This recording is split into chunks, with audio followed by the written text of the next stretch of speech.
Hello students, today I will discuss with you Introduction of Transnationalism by Stephen Bartovek. Summary. Stephen की कहते हैं कि आज के समय में दुनिया बहुत तेज़ी से बदल रही है। पहले लोग अपने देश के भीतर ही जीवन बिताते थे, लेकिन अब लोग पढ़ाई, नौकरी, व्यवसाय, शादी और बेहतर जीवन की तलाश में एक देश से दूसरे देश जा रहे हैं।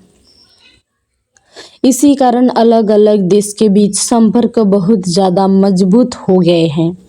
इसी नए संपर्क को समझने के लिए ट्रांसनेशनलिज्म शब्द का व्यवहार किया गया है। ट्रांसनेशनलिज्म का अर्थ, ट्रांस का मतलब है पर या एक से अधिक और नेशनल का मतलब है राष्ट्र। इस तरह ट्रांसनेशनलिज्म का अर्थ है इसी अवस्था जहां व्यक्ति, परिवार, समाज, व्यवसाय, संस्कृति और संगठन एक से अधिक देश से एक साथ जुड़े रहते हैं। इसमें आदमी सिर्फ एक देश से संपर्क नहीं रखता, बल्कि दो या कई देशों के साथ एक साथ संपर्क बनाए रखते हैं। इस विषय का गुरुत्व बार्टोवेक बताते हैं कि पहले समाज विज्ञान में लोगों को सिर्फ एक देश के नागरिक के रूप में देखा जाता था, लेकिन अब जब लाखों लोग देश बदल रहे हैं और अपने पुराने देश से भी संपर्क बनाए रखते हैं, तब पुरानी सोच से समाज को समझना संभव नहीं। इसीलिए नया दृष्टिकोण जरूरी है, जिसे ट्रांसनेशनलिज्म कहा जाता है। प्रवासी लोगों का जीवन। जो लोग दूसरे देशों में जाते हैं, वो अपने जन्मभूमि देश को भूलते नहीं। वो घर पैसा भेजता है, त्योहार मनाते हैं, अपने रिश्तेदारों से फ़ोन और इंटरनेट के माध्यम में बात करते हैं और कई बार अपने देश की राजनीति में भी भाग लेता है। इसीलिए उनका जीवन सिर्फ एक देश तक सीमित नहीं रही। प्रजुक्ति का प्रभाव।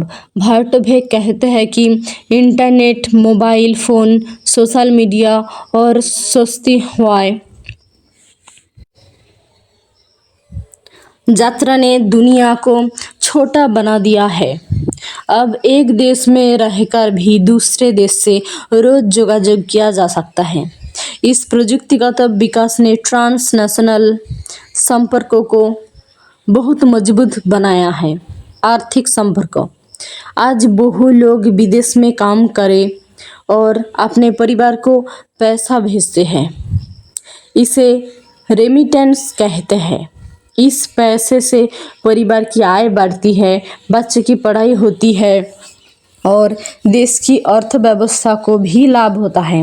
इसीलिए ट्रांसनेशनलिज्म केवल सामाजिक नहीं, बल्कि अर्थनैतिक भी है। सांस्कृतिक आदान प्रदान।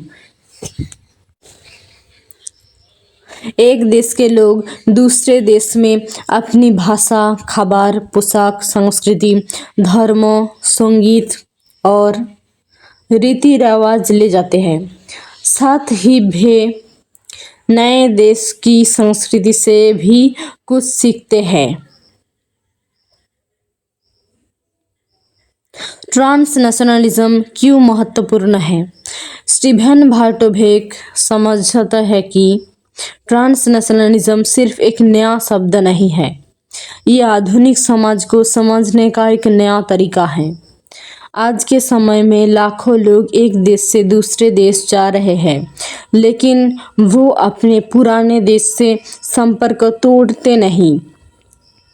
उनका जीवन एक साथ कई देशों से जुड़ रहा है। इसीलिए समाज विज्ञान को अब इस नई व्यवस्था को समझना जरूरी है। ग्लोबलाइजेशन और ट्रांसनेशनलिज्म। बार्टोवेक कहते हैं कि ग्लोबलाइजेशन और ट्रांसनेशनलिज्म एक दूसरे से जुड़े हुए हैं, लेकिन दोनों एक जैसे नहीं है। ग्लोबलाइजेशन का मतलब है पूरी दुनिया का अर्थनीति, व्यवसाय, प्रजुक्ति और तथ्यों के माध्यम में एक दूसरे से जुड़ना। ट्रांसनेशनलिज्म का मतलब है व्यक्ति, परिवार, संगठन और संप्रदाय का एक से अधिक देश के साथ लगातार संपर्क बनाए रखना, अर्थात ग्लोबलाइजेशन दुनिया को जोड़ता है और ट्रांसनेशनलिज्म इस जुड़े हुए संपर्क को समझाता है। माइग्रेशन। भार्टोभेक कहते हैं कि माइग्रेशन ट्रांसनेशनलिज्म का सबसे बड़ा कारण है। लोग नौकरी, पढ़ाई, व्यवसाय, निरापत्ता, चिकित्सा और बेहतर जीवन के लिए विदेश चले जाते हैं, लेकिन विदेश जाने के बाद भी वो अपने देश में पैसा भेजते हैं, रिश्तेदारों से बात करते हैं, त्योहार मनाते हैं और अपने देश की खबर रखते हैं। इस तरह उनका जीवन दो या अधिक देशों से जुड़ रहा है। सोशल नेटवर्क, सामाजिक संपर्क। भार्टोभेक कहते हैं कि ट्रांसनेशनलिज्म में सोशल नेटवर्क बहुत गुरुत्वपूर्ण होता है। एक व्यक्ति विदेश में रहकर भी अपने परिवार, दोस्त, समाज, धर्मीय संगठन और व्यावसायिक लोगों से लगातार जुड़े रह सकता है। ये संपर्क mobile, video call, email, social media और यात्रा के माध्यम में बजाय रखते हैं। Transnational community. जब एक ही देश के बहुत से लोग किसी अन्य देश में रहकर भी अपने देश की भाषा, धर्म, संस्कृति और रीति रिवाज को बजाय रखते हैं, तब एक ट्रांसनेशनल कम्युनिटी बनती है। ये लोग एक साथ त्योहार मनाते हैं, सामाजिक अनुष्ठान करते हैं और अपने बच्चों को भी अपनी संस्कृति सिखाते हैं। राष्ट्रों की भूमिका। भार्टोभेक कहते हैं कि राष्ट्र अब पहले की तरह अलग नहीं रह गई। सरकारों प्रवासी नागरिकों के साथ संपर्क बनाए रखती है। कई देश विदेश में रहने वाले अपने नागरिकों को वोट, निवेश और सामाजिक कार्यक्रम में अंश लेने का सुयोग देते हैं। इसीलिए राष्ट्र और प्रवासी समाज के बीच भी ट्रांसनेशनल संपर्क बनते हैं। ट्रांसनेशनलिज्म के विभिन्न रूप। स्टीफन भार्टोभेक कहते हैं कि ट्रांसनेशनलिज्म सिर्फ एक प्रकार का नहीं होता, ये जीवन के बहुत अलग अलग क्षेत्रों में दिखाई देता है। इसीलिए इसे समझने के लिए इसके विभिन्न रूप को जानना जरूरी होता है। 1. सामाजिक ट्रांसनेशनलिज्म। इसमें लोग एक देश में रहकर भी दूसरे देश में रहने वाले अपने परिवार, दोस्त, आत्मीय और समाज के साथ संपर्क बनाए रखते हैं। उदाहरण के लिए, भारत का एक व्यक्ति कनाडा में नौकरी कर रहा है। वह रोज वीडियो कॉल से अपने माता पिता से बात करता है, घर पैसा भेजता है और भारत आकर त्योहार मनाते हैं। ये एक सामाजिक ट्रांसनेशनल संपर्क है। 2. अर्थनैतिक ट्रांसनेशनलिज्म। आज कई लोग विदेश में काम करते हैं और अपने देश में पैसा भेजते हैं। ये पैसा से परिवार का जीवन सुधरता है, बच्चों को पढ़ाई होती है और देश की अर्थव्यवस्था को भी लाभ होता है। कई व्यवसायी एक देश में कारखाना और दूसरे देश में बाजार बनाता है। इस तरह व्यवसाय भी एक से अधिक देश में चलता है। 3. राजनैतिक ट्रांसनेशनलिज्म। भार्टोभेक कहते हैं कि प्रवासी लोग कई बार अपने जन्म देश की राजनीति में भी अंश लेते हैं। वो वोट देते हैं, राजनीतिक दलों को समर्थन करते हैं, चुनाव के समय प्रचार करते हैं और कई सामाजिक आंदोलनों में भी अंश लेते हैं। इसीलिए राजनीति भी अब सिर्फ एक देश तक सीमित नहीं रही। 4. सांस्कृतिक ट्रांसनेशनलिज्म। जब लोग एक देश से दूसरे देश जाते हैं, तब वो अपने साथ भाषा, खाबार, पोशाक, गान, नृत्य, साहित्य, धर्म और रीति रिवाज भी ले आते हैं। साथ ही वो नए देश की संस्कृति को भी अपनाते हैं। इस तरह अलग अलग संस्कृतियों का मेल होता है और एक नई मिश्र संस्कृति का जन्म होता है। 5. धर्मीय ट्रांसनेशनलिज्म। भार्टोभेक बताते हैं कि धर्म भी देश की सीमा से बाहर चला गया है। एक देश के धर्मीय गुरु, मंदिर, मस्जिद, गिरजा या धर्मीय संगठन दूसरे देशों में भी अपना कार्य चलाते हैं।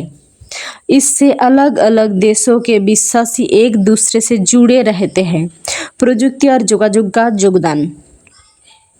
Internet, email, mobile phone, video call और सोशल मीडिया ने ट्रांसनेशनलिज्म का बहुत ज़्यादा मजबूत बनाया है। पहले एक चिट्ठी पहुंचने में सप्ताह या महीने लग जाते थे, लेकिन अब कुछ सेकंड में दुनिया के किसी भी कोने में बात किया जा सकता है। इसलिए दूरी कम महसूस होती है और संपर्क मजबूत बनते हैं। भार्टोवेक का मूल वक्तव्य। स्टीफन भार्टोवेक कहते हैं कि आधुनिक दुनिया में किसी व्यक्ति की परिचय सिर्फ एक देश से नहीं जुड़ी होती। बहुत से लोग एक साथ 2 या 3 देशों से सामाजिक, अर्थनैतिक, सांस्कृतिक और राजनैतिक संपर्क रखते हैं। इसीलिए आधुनिक समाज को समझने के लिए ट्रांसनेशनलिज्म एक अत्यंत गुरुत्वपूर्ण धारणा है। Transnational network. स्टीफन भार्टोवेक कहते हैं कि ट्रांसनेशनलिज्म का सबसे महत्वपूर्ण अंश है नेटवर्क। नेटवर्क का अर्थ है एक दूसरे से जुड़े हुए लोग, परिवार, व्यवसाय, संगठन और प्रतिष्ठान। जब एक व्यक्ति विदेश जाता है तब वह अकेला नहीं रहता। वह अपने आत्मीयों, दोस्तों, संप्रदाय और देश के अन्य लोगों से जुड़े रहते हैं। इसी संपर्कों का जाल ट्रांसनेशनल नेटवर्क कहलाता है। डायस्पोरा। भार्टोवेक डायस्पोरा की धारणा को भी समझाता है। डायस्पोरा का मतलब है एक देश के लोग अलग अलग देशों में बस जाने के बाद भी अपने मूल देश से मानसिक, सामाजिक, सांस्कृतिक और पारिवारिक संपर्क बनाए रखते हैं। जब भारत, बांग्लादेश, पाकिस्तान, चीन या अन्य देशों के लोग विदेश में रहते हैं तब वो अपने देश के त्यौहार मनाते हैं, अपनी भाषा बोलते हैं और अपनी संस्कृति को बजाय रखते हैं। ये डायस्पोरा का एक गुरुत्वपूर्ण उदाहरण है। परिचय, आइडेंटिटी। भार्टोवेक कहते हैं कि ट्रांसनेशनलिज्म से व्यक्ति की परिचय भी बदल जाती है। एक व्यक्ति सिर्फ एक देश का नहीं महसूस करता, बल्कि 2 या अधिक देशों से अपना संपर्क महसूस कर सकता है। उसकी भाषा, संस्कृति, जीवन शैली और चिंताधारा में कई देशों का प्रभाव दिखाई देता है। इसे मल्टीपल आइडेंटिटी कहा जा सकता है। आधुनिक जोगाजोग व्यवस्था। भार्टोवेक कहते हैं कि आधुनिक जोगाजोग व्यवस्था ट्रांसनेशनलिज्म के विकास में सबसे बड़ा योगदान देती है। Mobile phone, internet, video call, social media, online banking और द्रुत संपर्क बजाय रखना बहुत आसान हो गया है। इसीलिए दूर देश में रहकर भी लोग अपने परिवार और समाज से लगातार जुड़े रहते हैं। ट्रांसनेशनल प्रतिष्ठान। भार्टोवेक बताते हैं कि आज बहुत से प्रतिष्ठान एक देश तक सीमित नहीं रही।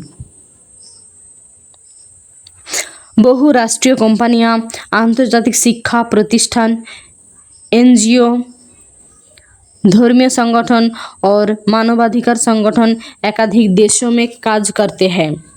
इन संस्थाओं के माध्यम में भी ट्रांसनेशनल संपर्क मजबूत होते हैं। ट्रांसनेशनलिज्म और राष्ट्र।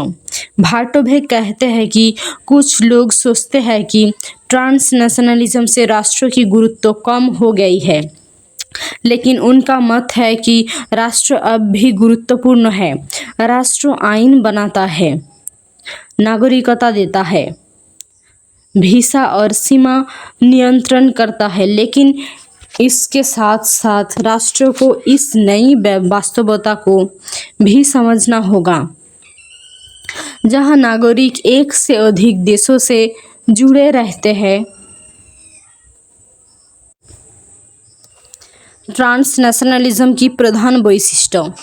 स्टीफन भार्टोवेक कहता है कि ट्रांसनेशनलिज्म को समझने के लिए इसकी कुछ गुरुत्वपूर्ण वैशिष्ट्य जानना जरूरी है। 1. सीमा के पार संपर्क, क्रॉस बॉर्डर कनेक्शंस। ट्रांसनेशनलिज्म का सबसे बड़ा लक्षण है कि लोग राष्ट्रों की सीमा के पर भी एक दूसरे से संपर्क बनाए रखते हैं। ये संपर्क परिवार, दोस्ती, व्यवसाय, शिक्षा, धर्म, राजनीति और संस्कृति सब में देखा जाए। इसलिए आधुनिक समाज सिर्फ एक देश के भीतर सीमित नहीं रहा। 2. नियमित जोगाजोग, रेगुलर कम्युनिकेशन। भार्टोभे कहते हैं कि ट्रांसनेशनल संपर्क एक बार का नहीं होता। लोग नियमित phone, video call, social media, email और यात्रा के माध्यम एक दूसरे से जोगाजोग बजाय रखते हैं। इसीलिए दूरी होने के बावजूद संपर्क मजबूत रहती है। 3. एकाधिक परिचय, मल्टीपल आइडेंटिटीज। आधुनिक युग में एक व्यक्ति केवल एक देश की परिचय से सीमित नहीं रहता।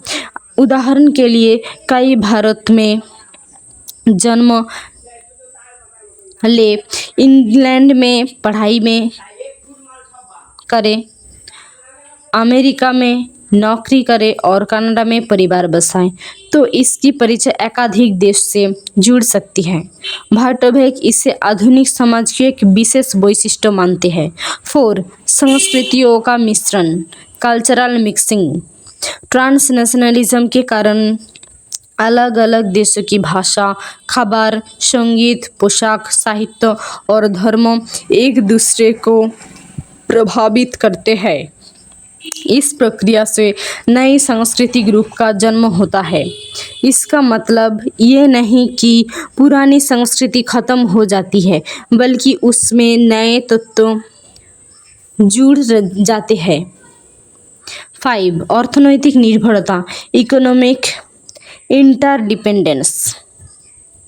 भार्टोभे बताते हैं कि आज देश एक दूसरे पर अर्थनैतिक रूप से निर्भर है। विदेश में काम करने वाले लोग अपने घर पैसा भेजते हैं। अंतर्जातीय कंपनियां अलग अलग देशों में व्यवसाय करती हैं और अंतर्जातीय बाजार सब देशों को जोड़ता है। इसीलिए अर्थनैतिक भी ट्रांसनेशनल हो गई है। ट्रांसनेशनलिज्म के लाभ। भार्टोभे के अनुसार ट्रांसनेशनलिज्म से बहुत फायदे होते हैं। अलग अलग देशों के लोग एक दूसरे को बेहतर तरह समझते हैं। संस्कृतियों के बीच सहयोग और सम्मान बढ़ता है। व्यवसाय, शिक्षा और प्रौद्योगिकी का विकास होता है। प्रवासी लोग अपने परिवार की अर्थनैतिक अवस्था उन्नति करते हैं। ज्ञान और अभिज्ञता एक देश से दूसरे देश तक पहुंचाती है।